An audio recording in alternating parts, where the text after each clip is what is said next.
भगवान कन्हैया का जन्म होगा तो तुम्हारे पति, इसका नाम होगा प्रद्युम्न, तुम्हें उस जन्म में मिलेगा। बोले शंकर भगवान की। अब भोले बाबा की समाधि खुल गई। भोले बाबा ने पार्वती को दर्शन दिया, कहा कि अब आपकी तपस्या संपन्न हुई, अब हम तुमसे विवाह करने जरूर आएंगे। अब पार्वती लौट के अपने पिता के यहाँ। अब राजा हिमांचल ने देखा कि मेरी बेटी पार्वती विवाह के योग्य हो गई है, अब हमें अपनी बेटी का विवाह कर देना चाहिए। एक और बात, अगर शादी के योग लड़की घर में कुंवारी है तो उसका विवाह कर देना चाहिए, नहीं तो पिता को पाप लगता है। बेटी शादी के योग्य घर में है, ये कथा भागवत शास्त्र कहते हैं कि अगर लड़की घर में सियानी है तो उसका विवाह कर देना चाहिए, अगर ऐसा ना करोगे तो पिता को पाप लगेगा। तो राजा हिमांचल ने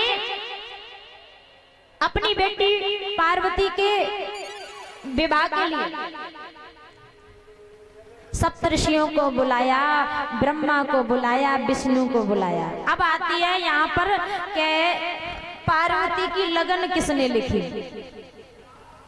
किसी को पता है? किसी ने सुना है कि पार्वती की लगन किसने लिखी? सुनने वाली बात है और याद भी रखना। आप अगर हम चले जाएंगे, आपसे कोई पूछेगा कि आपने राम कथा सुनी, तो शास्त्री जी ने कुछ तो बातें ऐसी बताई होंगी जो तुम्हें पता होनी चाहिए। तो जो पार्वती की लगन जो थी शिव पुराण के अनुसार गर्ग ऋषि ने लिखी थी, जिनका नाम था गर्ग ऋषि। गर्ग ऋषि ने लिखी थी। गर्ग ऋषि ने और पार्वती की लगन लिखी। अगर लगन पत्रिका तैयार हुई, और जब लगन पत्रिका तैयार हुई तो ब्रह्मा, विष्णु, देवर्षि नारद, सप्तऋषि, गर्ग ऋषि लगन लेकर के कैलाश पर्वत पे चले। अब कैलाश पर्वत पे जब पहुंचे, नादिया ने दूर से देखा। नादिया समझ गया कि अब तो अम्मा आने वाली है। नादिया बड़ा खुश कि अब भांग बोना घोटनी पड़ेगी, अम्मा यहाँ के भांग घोटेगी। नादिया बड़ा खुश है।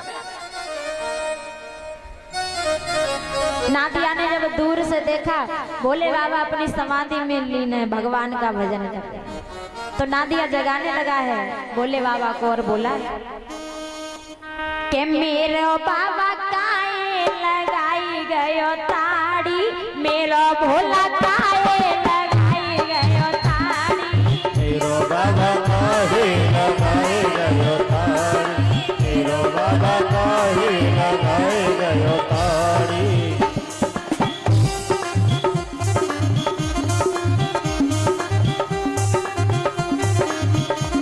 के मेरो भोला, अरे मेरो बाबा, अरे मेरो बाबा काहे लगाए गयो ताड़ी, मेरो बाबा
अरे मेरो बब्बा तो